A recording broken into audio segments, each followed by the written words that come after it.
Hi hello ನಮಸ್ತೆ friends, welcome to the Rakesh world. Friends, ಇವತ್ತು crispy ಹಾಗೆಯೇ ತುಂಬ ಗರಿ ಗರಿಯಾದ ತುಂಬ ಸ್ಮೂತ್ ಆದಂತಹ ಪಡ್ಡನ್ನು ಮಾಡೋದು ಹೇಗೆ ಅಂತ ನಾವು ನೋಡೋಣ. ಭಾಳ ಸ್ಮೂತ್ ಆಗಿರುತ್ತೆ. ಹಾಗೆಯೇ ಇಲ್ಲಿ ನಾರ್ಮಲ್ ಆಗಿ ಪಡ್ಡಿಲ್ಲ ಫ್ರೆಂಡ್ಸ್, ಇಲ್ಲಿ ನಾನು ವೆಜಿಟೇಬಲ್ ಪಡ್ಡನ್ನು ಮಾಡ್ತಾ ಇರೋದು. ಸೊ ಹಾಗೆಯೇ ಅದ್ರ ಜೊತೆಗೆ ಕೆಲವೊಂದು ಮಸಾಲೆಯನ್ನು ಕೂಡ ಯೂಸ್ ಮಾಡಿದ್ದೀನಿ. ಹಾಗಾದರೆ ಇದರ ರೆಸಿಪಿಯನ್ನು ನಾನು ನಿಮ್ಮ ಜೊತೆಗೆ ಹಂಚ್ಕೊಳ್ತೇನೆ. ಸದಾ ನಾನು ನಿಮ್ಮ ಜೊತೆಗೆ ಸಂಪರ್ಕದಲ್ಲಿರಬೇಕು ಅಂತಂದರೆ ನೀವು ನನ್ನ ಚಾನಲ್ಗೆ ಸಬ್ಸ್ಕ್ರೈಬ್ ಮಾಡ್ಕೊಂಡಿಲ್ಲ ಅಂದರೆ ಪ್ಲೀಸ್ ಸಬ್ಸ್ಕ್ರೈಬ್ ಮಾಡಿ. ಹಾಗೆಯೇ ವಿಡಿಯೋ ನೋಡಾದ ನಂತರ ನಿಮಗೆ ವಿಡಿಯೋ ಲೈಕ್ ಆದರೆ ಒಂದು ಲೈಕ್ ಮಾಡಿ ಅಂತ ಹೇಳ್ತಾ ಇವತ್ತಿನ ರೆಸಿಪಿಯನ್ನು ಆರಂಭ ಮಾಡೋಣ. ಮೊದಲು ನೋಡಿ, ನಾನು ಇಲ್ಲಿ ಏನು ಮಾಡಿದ್ದೀನಿ ಅಂತಂದರೆ ನೆನ್ನೆ ನೈಟು ಹಿಟ್ಟನ್ನು ನೆನೆಹಾಕಿದ್ದೀನಿ. ಅಂದರೆ ಅಕ್ಕಿ, ಉದ್ದಿನಬೇಳೆ ಮತ್ತು ಸ್ವಲ್ಪ ಮೆಂತೆಕಾಳು, ಬೇಕಾದರೆ ಅವಲಕ್ಕಿ ಹಾಕ್ಬೋದು ಅಥವಾ ರಾತ್ರಿ ಉಳಿದಿರೋ ಅನ್ನದಿಂದನೂ ಕೂಡ ಹಿಟ್ಟನ್ನು ರೆಡಿ ಮಾಡ್ಕೊಳ್ಬೋದು. ನೆನ್ನೆ ಮಾರ್ನಿಂಗ್ ಅಕ್ಕಿ ಹಾಗೆಯೇ ಅದ್ರ ಜೊತೆ ಉದ್ದಿನಬೇಳೆ, ಮೆಂತೆಕಾಳು ಎಲ್ಲನ ನೆನೆಹಾಕ್ಬಿಟ್ಟು ನೈಟ್ ಅದನ್ನು ರುಬ್ಬಿ, ತುಂಬ ಸ್ಮೂತಾಗಿ ರುಬ್ಬಾರ್ದು, ಸ್ವಲ್ಪ ರಫ್ ಆಗಿ ರುಬ್ಬಿಟ್ಟು ಅದನ್ನು ನೆನೆಯಲಿಕ್ಕೆ ಬಿಡಬೇಕು. ಅದಾದ ನಂತರ ನಾನು ಮಸಾಲೆ ಪಡ್ಡು ಮಾಡೋದ್ರಿಂದ ಮೊದಲು ಅದಕ್ಕೆ ಬೇಕಾಗಿರೋಂಥ ಸಾಮಗ್ರಿಗಳನ್ನು ನೋಡೋಣ.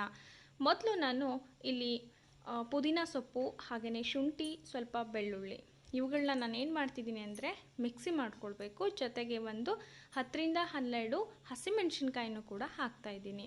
ಯಾಕೆ ಅಂತಂದರೆ ಸ್ವಲ್ಪ ಖಾರ ಸ್ಪೈಸಿಯಾಗಿತ್ತು ಅಂದರೆ ಪಡ್ಡು ಚೆನ್ನಾಗಿರುತ್ತೆ. ಇದನ್ನು ನಾವು ರುಬ್ಕೊಂಡು ಬರೋಣ. ಈಗ ನೋಡಿ, ನಾನು ತುಂಬ ಸಾಫ್ಟಾಗಿ ಕೂಡ ರುಬ್ಬಿಲ್ಲ, ಹಾಗೆಯೇ ತುಂಬ ಹಾರ್ಡಾಗಿ ಕೂಡ ರುಬ್ಬಿಲ್ಲ. ಒಂದು ಮೀಡಿಯಮ್ ಅಂದರೆ ದರಿಯಾಗಿ ನಾನು ಇದನ್ನು ರುಬ್ಕೊಂಡು ಬಂದಿದ್ದೀನಿ. ಪೂರ್ತಿಯಾಗಿ ನಾವು ಸಣ್ಣಕ್ಕೆ ರುಬ್ಬೋದ್ರಿಂದ ಅದು ಹಿಟ್ಟಿನಲ್ಲಿ ಬೆರೆಸಿದಾಗ ಅಷ್ಟು ಚೆನ್ನಾಗಿ ಕಾಣಲ್ಲ. ಈ ಹಿಟ್ಟನ್ನು ಇನ್ನೊಂದು ಸ್ವಲ್ಪ ಕೈ ಆಡಿ ಅದಕ್ಕೆ ನಾನು ಎಲ್ಲ ಸಾಮಗ್ರಿಗಳನ್ನ ಹಾಕ್ತಾಯಿದ್ದೀನಿ. ಈಗ ನಾನು ರುಬ್ಬಿಟ್ಕೊಂಡಿರೋಂಥ ಪೇಸ್ಟ್ ಏನು ಹಸಿಮೆಣಸಿನ್ಕಾಯಿ, ಪುದೀನ ಮತ್ತು ಶುಂಠಿ, ಬೆಳ್ಳುಳ್ಳಿ, ಇದಿಷ್ಟನ್ನು ಕೂಡ ನಾವು ಈಗ ಹಾಕೋಣ. ಹೀಗೇ ನೀವು ಬೇರೆ ಬೇರೆ ಐಟಮ್ಸ್ನು ಕೂಡ ಇದರಲ್ಲಿ ಹಾಕ್ಕೊಳ್ಬೋದು. ಆಮೇಲೆ ಇದಕ್ಕೆ ನಾನು ಒಂದು 2 ದೊಡ್ಡ ಕ್ಯಾರೆಟ್ ತುರಿಯನ್ನು ಅದನ್ನು ತುರ್ಕೊಂಡಿದ್ದೀನಿ, ಅದನ್ನು ಕೂಡ ಹಾಕ್ತಾಯಿದ್ದೀನಿ. ಅದಕ್ಕೆ ನಾನು ಹೇಳಿದ್ದು ಇದು ವೆಜಿಟೇಬಲ್ ಪಡ್ಡು ಅಂತ. ಆಮೇಲೆ ಮುಖ್ಯವಾಗಿ ಇದಕ್ಕೆ ಸಬ್ಬಸಿಗೆ ಸೊಪ್ಪು ಸ್ವಲ್ಪ ಒಂದು ಬಟ್ಲಷ್ಟು ತೊಗೊಂಡಿದ್ದೀನಿ. ಆಮೇಲೆ ಕೊತ್ತಂಬರಿ, ಕರಿಬೇವು, ನಂತರ ಚಿಕ್ಕದಾಗಿ ಹೆಚ್ಕೊಂಡಿರೋಂಥ ಒಂದು 3ರಿಂದ 4 ಈರುಳ್ಳಿಯನ್ನು ತಗೊಂಡಿದ್ದೀನಿ. ಜೊತೆಗೆ ನೀವು ನಿಮ್ಮಲ್ಲಿ ಬೀಟ್ರೋಟ್ ಇತ್ತಂದ್ರೂ ಕೂಡ ಬೀಟ್ರೋಟ್ ಕೂಡ ಹಾಕ್ಬೋದು. ಆಮೇಲೆ ಮಕ್ಕಳು ಇದನ್ನು ಹೊರ್ಗಡೆಯಿಂದ ಕೊಟ್ಟರೆ ತಿನ್ನಲ್ಲ. ಸೊ ಆ ಸಂದರ್ಭದಾಗ ನಾವು ಏನು ಮಾಡ್ಬೋದು ಅಂದರೆ ಹೀಗೆ ದೋಸೆನೂ ಕೂಡ ಇದರಲ್ಲಿ ಮಾಡ್ಕೊಳ್ಬೋದು. ಆಮೇಲೆ ಇಡ್ಲಿನೂ ಕೂಡ ಇದೇ ರೀತಿ ಮಾಡ್ಕೊಳ್ಬೋದು, ಮಸಾಲೆ ಇಡ್ಲಿ ಥರ ಆಗುತ್ತೆ. ಈಗ ನಾನು ಮಾಡ್ತಾ ಇರೋದು ಪಡ್ಡಿಗೆ ರುಬ್ಬಿರೋದ್ರಿಂದ ಇದನ್ನು ಪಡ್ಡಿಗೆ ರುಬ್ಬುವಾಗ ಭಾಳ ಸ್ಮೂತಾಗಿ ರುಬ್ಕೊಬೇಡ್ರಿ.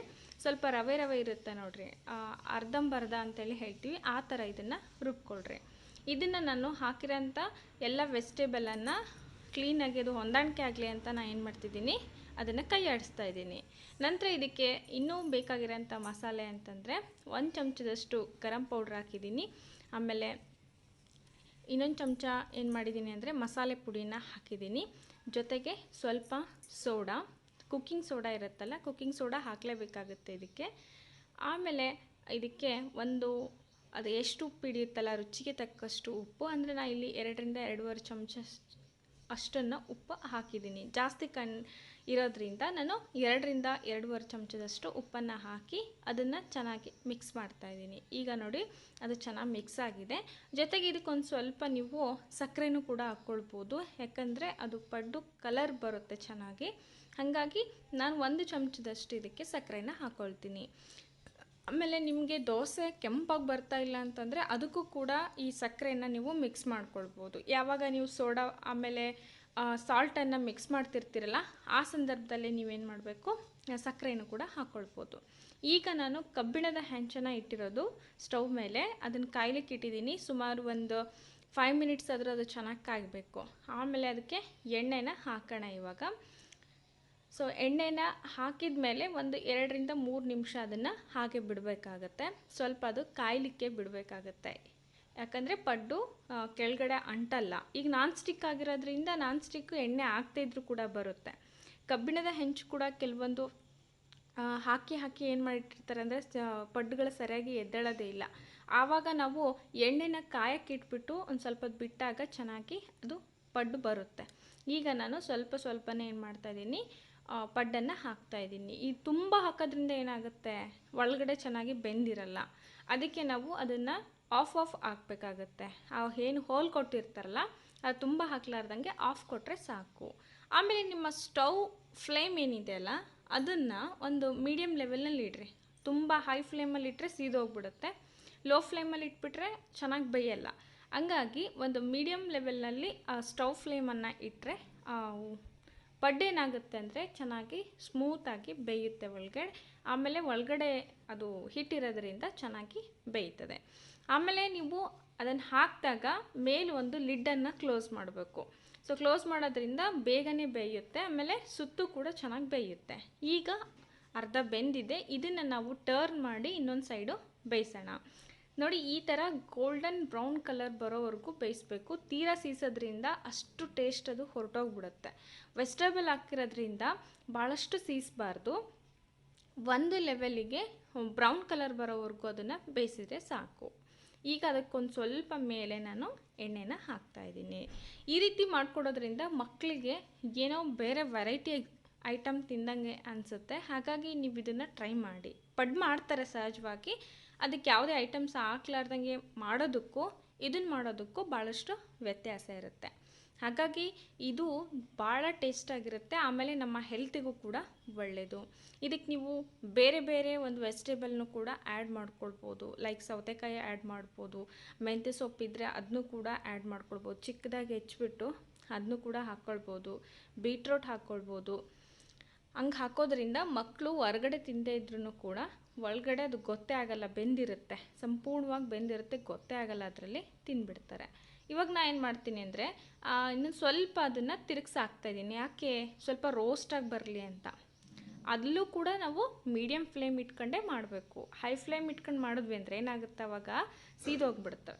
ಸ್ವಲ್ಪ ಟರ್ನ್ ಮಾಡಿ ಇಡ್ತಾಯಿದ್ದೀನಿ. ಈಗ ಒಂದು ಕಡೆ ರೋಸ್ಟಾಗಿ ಬೆಂದಿದೆ, ಇನ್ನೊಂದು ಕಡೆ ರೋಸ್ಟಾಗಿ ಬೇಯಲಿ ಅಂತೇಳಿ ಟರ್ನ್ ಮಾಡಿ ಇಟ್ಟಿದ್ದೀನಿ.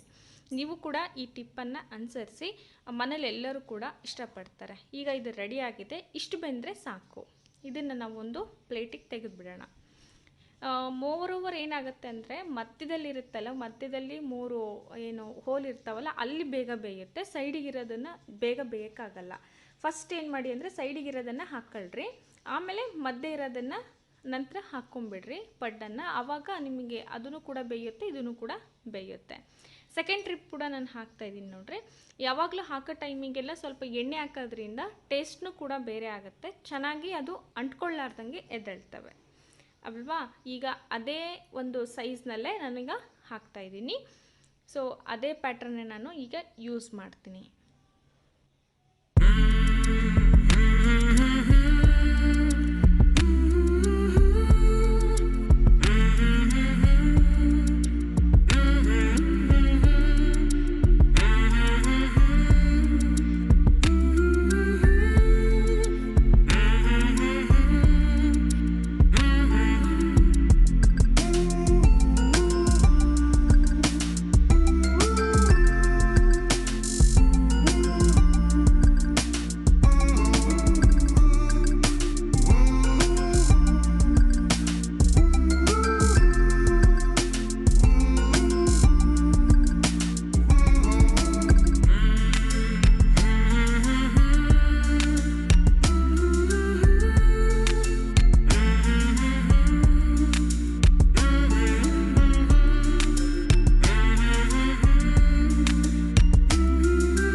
ನೋಡಿದ್ರಲ್ಲ ಫ್ರೆಂಡ್ಸ್, ಎಷ್ಟು ಈಸಿಯಾಗಿ, ಎಷ್ಟು ಇನ್ಸ್ಟೆಂಟಾಗಿ, ಕ್ರಿಸ್ಪಿಯಾಗಿ ನಾವು ಪಡ್ಡನ್ನು ಮಾಡ್ಬೋದು. ಪಡ್ಡಿನಲ್ಲೂ ಕೂಡ ವೆರೈಟಿಯಾಗಿ ನಾವು ಪಡ್ಡನ್ನು ರೆಡಿ ಮಾಡ್ಬೋದು. ರವಾದಿಂದ ಅಂದರೆ ಚಿರೋಟಿ ರವಾದಿಂದನೂ ಕೂಡ ಪಡ್ಡು ಮಾಡ್ಬೋದು. ಈಗ ನೋಡಿ, ನಾನು ಅದನ್ನು ಬಿಚ್ಚಿ ತೋರಿಸ್ತಾ ಇದ್ದೀನಿ. ಒಳಗಡೆ ವೆಜಿಟೇಬಲ್ ಇದೆ ಅಂತಲೇ ಗೊತ್ತಾಗಲ್ಲ, ಅಷ್ಟು ಸ್ಮೂತಾಗಿ, ಅಷ್ಟು ಸಾಫ್ಟಾಗಿ, ಕ್ರಿಸ್ಪಿಯಾಗಿ ಬಂದಿದೆ.